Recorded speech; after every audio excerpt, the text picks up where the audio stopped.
একটা দেবো, এটা ছিড়বি কেন? এই ওকে সুভাষ, এই সুভাষ সুভাষ, এটা তো কে, এটা ছিড়ছিস কেন? এটা তোর কিনে দিয়েছি, এটা তো শোয়ার জন্য। এবার তো শোয়ার জন্য দিচ্ছি তো, হ্যাঁ? একটা চর মারবো তোমার শোয়ার আকাশ দাঁড় দাঁড় ঢাক, কথার কথা দাঁত খিচবি না একদম, দাঁত একদম বের করবি না, দাঁত ঢাক, দাঁত ঢাক, একটা চর মারকে শো, সুভাষ সুভাষ, এই শো এনে সুভাষ, একদম ছেড়াছেড়ি করবি না, চুপ করে শুয়ে থাকবি। কিছু বলছি না দেখে বাড়ির ছেড়াছেড়ি শুরু হয়েছে। সোফাগুলো তো ছিঁড়ে একদম হালকা করে রেখে দিয়েছে, বালিশটা দিয়েছি কিনা শোয়ার জন্য, ওর ছেড়াছেড়ি শুরু করে দিয়েছে। একদম বালিশ ছিড়বে না, নাহলে মারবো কিন্তু, একদম খিঁচবি না। হ্যাঁ, এটা কি ছেঁড়া জিনিস? এই এটা কি ছেঁড়া জিনিস? এই ডাক টাকা, এটা কি ছেঁড়া জিনিস?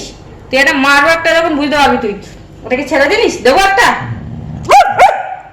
কি এই রাগ দেখাবি না, এটা কি ছেঁড়া জিনিস? তুই রাগ দেখাচ্ছিস কিসের জন্য? এখানে শুয়ে পড়, এটা শুয়ে পড়, শুয়ে পড়। হ্যাঁ এই শুয়ে পড়, ভদ্র হয়ে শুয়ে থাকবি, একদম কোনো ছেঁড়াছেড়ি করবি না, ছিড়লেই তোমার একদম ধবা ঢাপ দেবো। আবার না, অন্যায় করবো আর বলতে পারবো না কিছু। আগে শুয়ে পড়, একদম কোনো কিছু ছিড়বি না। তুই দাঁতটা ঢাক, তোর কথা বলছি মুখে, তুই দাঁত খিঁচছিস কিসের জন্য? এই তুই দাঁত খিঁচছিস কিসের জন্য? হ্যাঁ, দেবো একটা, দেবো একটা?